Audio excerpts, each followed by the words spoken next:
Hello दोस्तों, KP classes में आपका स्वागत है। आज कक्षा 10 का प्रश्नावली 1.1 का कुछ क्वेश्चन देखेंगे। आइए देखते हैं। जैसे प्रश्न दिया है, प्रश्न 3, अभाज्य गुणनखंड विधि द्वारा निम्न पूर्णांकों के एचसीएफ और एलसीएम ज्ञात कीजिए। हमको निकालना क्या है? एचसीएफ और एलसीएम। किस विधि से? गुणनखंड विधि से। ये क्वेश्चन दिया है। जैसे पहला क्वेश्चन है 12, 15 और 21। ये तीनों का अपने को क्या निकालना है? पहले गुणनखंड निकालना है। मान लीजिए ये 12 है, 12 का गुणनखंड कर रहे हैं। सबसे पहले गुणनखंड निकालने के लिए क्या देखते हैं? इकाई का अंक सम है या विषम।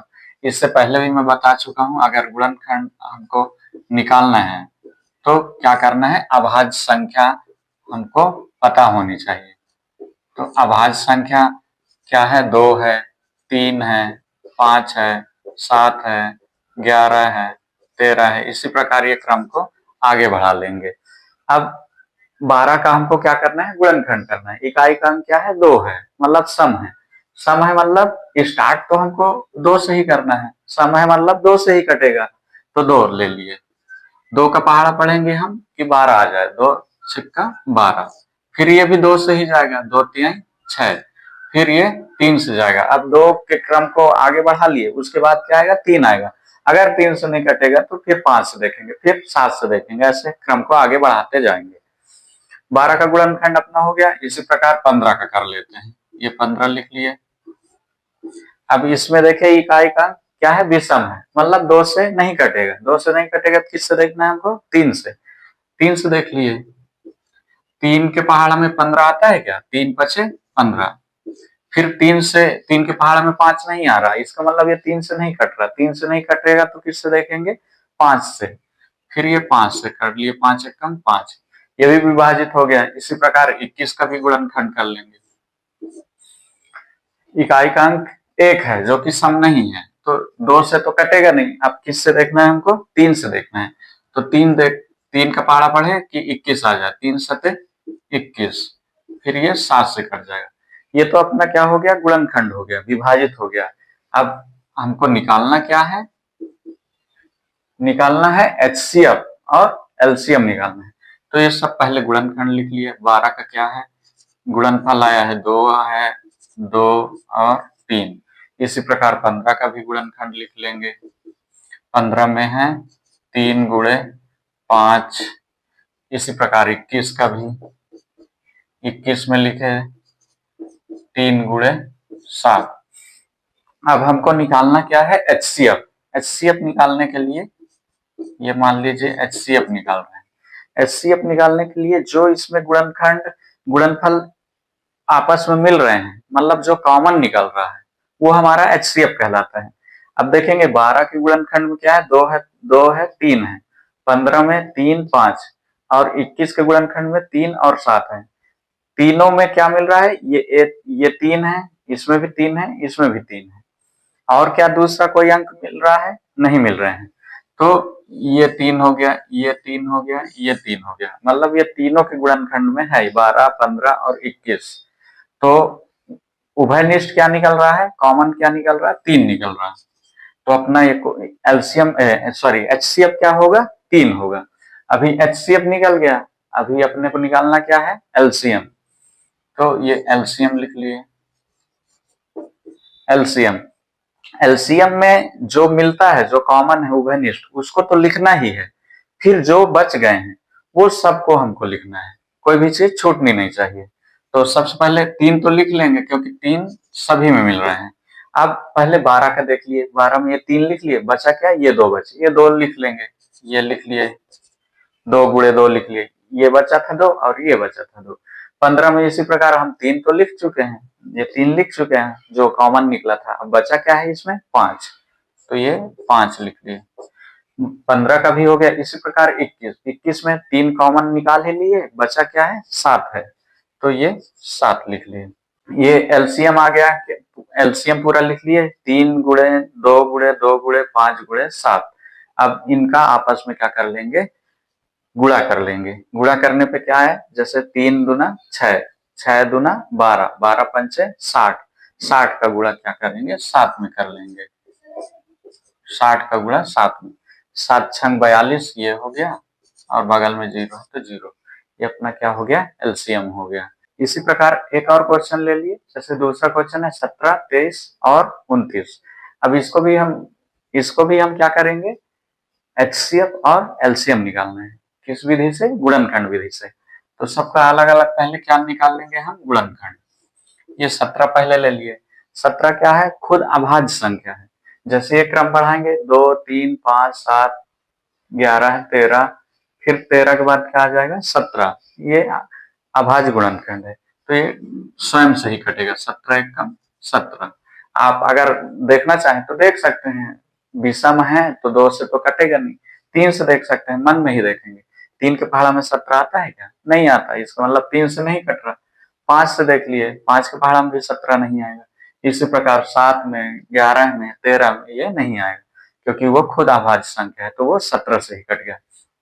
इसी प्रकार 23 का भी ले लिए, 23 हो गया। 23 भी किससे कटेगा, स्वयं से कटेगा, क्योंकि वो अभाज्य संख्या है। 29 ले लिए, ये भी स्वयं से ही कटेगा, 29 से ही। 29 एकम 29। इसका गुणनखंड यही है। मान लीजिए क्या लिखेंगे, 17। 17, ये 17 है लिख लिए, और कुछ भी नहीं है तो ये वाला 1 माना जाता है। और 23 का भी गुणनखंड, 23 का गुणनखंड क्या होगा, 23 गुणे ये 1 लिख लिए। 29 का गुणनखंड, 29 बराबर ये 29 गुणे 1। 1 लिखे या ना लिखे वो 1 ही माना जाएगा। जैसे मान लीजिए अब हमको क्या करना है, इसका 17 का गुणनखंड हो गया, 23 का गुणनखंड हो गया, 29 का गुणनखंड हो गया। अभी हमको निकालना क्या है, एचसीएफ निकालना है, फिर एलसीएम निकालना है। एचसीएफ लिख लिए, एचसीएफ निकालना है। 17 का गुणनखंड लिख लिए, 17 गुणे 1 है। 23 का इसी प्रकार है, 29 का इसी प्रकार है। एचसीएफ का मतलब ही है जो सभी में मिले, उभयनिष्ठ हो, जो कॉमन हो, उसी वही अपना क्या कहलाता है, वही संख्या अपना एचसीएफ कहलाता है। अब इसमें उभयनिष्ठ कौन सा अंक है, इसमें 1 है, इसमें 1 है, इसमें 1 है, तो एचसीएफ क्या कहला जाएगा, 1 हो गया। जो उभयनिष्ठ मिले, जो तीनों में मिले, जैसे 17 में भी 1 है, 23 में भी 1 है, 29 में भी 1 है, तो अपना एचसीएफ क्या कहला गया, 1 हो गया। इसी प्रकार एलसीएम अपने को निकालना है। एलसीएम निकालने के लिए क्या करना रहता है, जो तीनों में मिले उसको तो लिखना ही है, और जो नहीं मिले उसको भी लिखना है। जैसे इसमें 1 लिख लिए, बचा क्या, 17। 1 लिख लिए ये वाला, अब बचा क्या इसमें, 23। इसी प्रकार इसमें भी बचा क्या, 29। ये सभी संख्याओं का आपस में गुणा करेंगे तो क्या आ जाएगा, 11, 33, 9। ये आप लोग गुणा करके देख सकते हैं। ये ये क्वेश्चन भी अपना सॉल्व हो गया। अब अगला क्वेश्चन क्या हो गया, प्रश्न 4। एचसीएफ 306, 657 12 और 9 दिया है। एलसीएम फिर वही 306, 657 ज्ञात कीजिए। अब यहाँ क्वेश्चन पढ़ के हमको क्या कंफ्यूज नहीं होना है, क्वेश्चन पढ़ के हमको कंफ्यूज नहीं होना है। ये एचसीएफ बराबर क्या दिया है, 9 दिया है।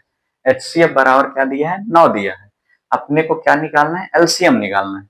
और ये दो संख्याओं का गुणनफल कहलाता है। ये दो संख्या दिया है, एक 306 दिया है और ये 657 दिया है। अब इसका हम क्या करेंगे, हल करेंगे।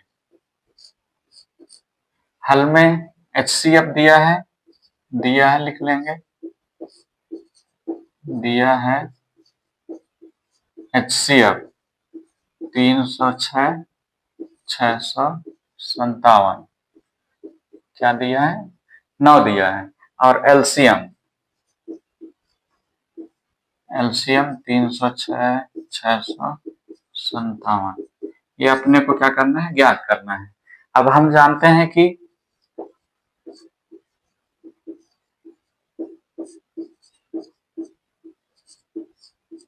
दो संख्याओं का गुणनफल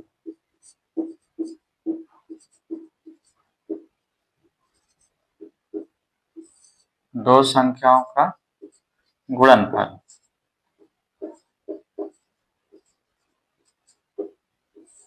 दो संख्याओं का गुणनफल क्या होता है, एलसीएम गुणे एचसीएफ।